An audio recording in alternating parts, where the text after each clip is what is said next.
राहुल को पुराना सामान इकट्ठा करना बहुत अच्छा लगता था। वो एंटिक चीज़ें जमा करता था, पुराने कैमरे, घड़ियाँ और टूटी फूटी पेंटिंग्स। एक दिन उसे शहर के कोने में एक पुरानी कबाड़ की दुकान दिखी जो उसने शहर में कभी पहले नहीं देखी थी। एक बूढ़ी औरत दरवाजे से झांकते हुए बोली, क्या आप अंदर आना चाहेंगे? उसकी आंखें बिना पलक झपकाए सीधी राहुल को घूर रही थी। राहुल अंदर गया। वहाँ धूल भरे सामान के बीच एक चीज़ ने उसका ध्यान खींचा। एक पुराना संग लगा हुआ शीशा।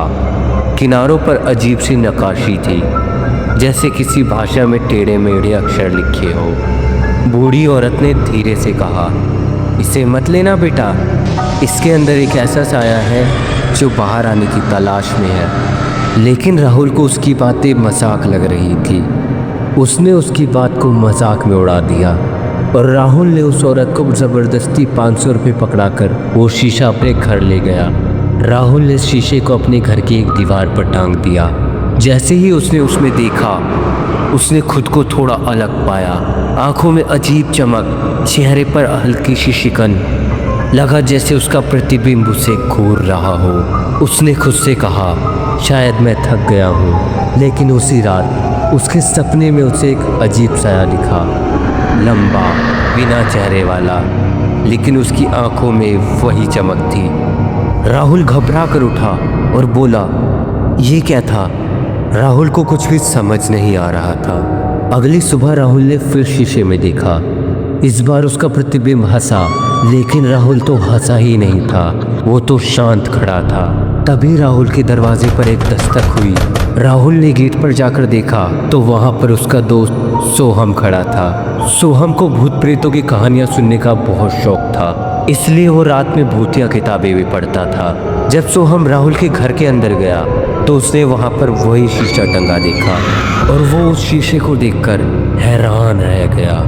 और फिर वो घबराता हुआ राहुल से बोला, अरे पागल, तू ये क्या उठा लाया? ये कोई नॉर्मल शीशा नहीं है, ये एक ओल्डोक सिंबल है। मैंने किताब में पढ़ा था, ये सीलिंग ग्लास है और इसमें आत्माओं को कैद किया जाता है, और अगर कोई इसमें 3 बार देख ले तो वो साया आज़ाद हो जाता है और उसकी जगह जिसने उसमें देखा वो उसकी जगह ले लेता है। राहुल डर गया, लेकिन शायद अब बहुत देर हो चुकी थी, क्योंकि वो पहले से ही 2 बार उस शीशे में देख चुका था। जैसे ही रात हुई, एक अजीब सी आवाज़ उसके कमरे में गूंजने लगी। कांच खड़कता, दरवाज़ा अपने आप खुल जाता और राहुल का प्रतिबिंब अब बिना उसकी नकल किए हिलता। राहुल की नज़र गलती से फिर शीशे पर पड़ गई और ये तीसरी बार था। उसका शरीर कांपने लगा और शीशे में से उसका प्रतिबिंब हंसने लगा और बोला, अब मैं बाहर और तू अंदर।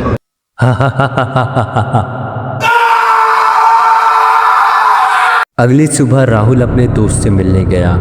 वो एकदम सामान्य लग रहा था, लेकिन तभी सोहन की नज़र उसके पास पड़े हुए एक आईने पर पड़ी और वो उस शीशे में देखकर दंग रह गया।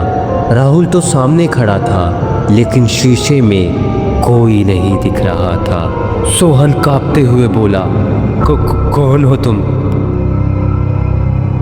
एक हफ्ते बाद वही पुराना शीशा किसी और कबाड़ की दुकान में पड़ा था और एक नया ग्राहक उसकी ओर देखता है और फिर शीशे में एक धुंधली परछाई दिखती है, जैसे वो इंतज़ार कर रही हो किसी नए शिकार का। अगर तुम्हारे घर में भी शीशा है तो एक बार ध्यान से देखना, हो सकता है कोई उसमें से तुम्हें देख रहा हो।